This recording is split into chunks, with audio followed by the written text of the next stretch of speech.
It's that time of year again where we go back in time. Well, sort of. Now, early this morning, most Canadians turned their clocks back an hour as the country shifted off daylight saving time. Now, there have been rumblings in some parts of the country to abolish the practice entirely, but for now, most of us still get caught off guard every year. But at least with this time change, you're not running late, like our own news writer Todd Hayes, who actually landed up to work an hour early. Now, what happened, Todd?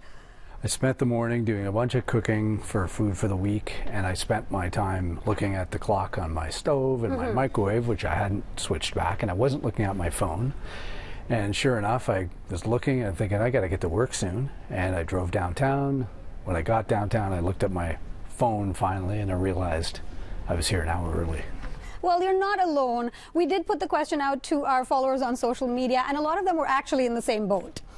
Just like Todd, Randy says he completely forgot and showed up an hour early to work. But the extra hour of sleep didn't do much for Annette, whose four-legged alarm clock still woke her up when it was time for a walk.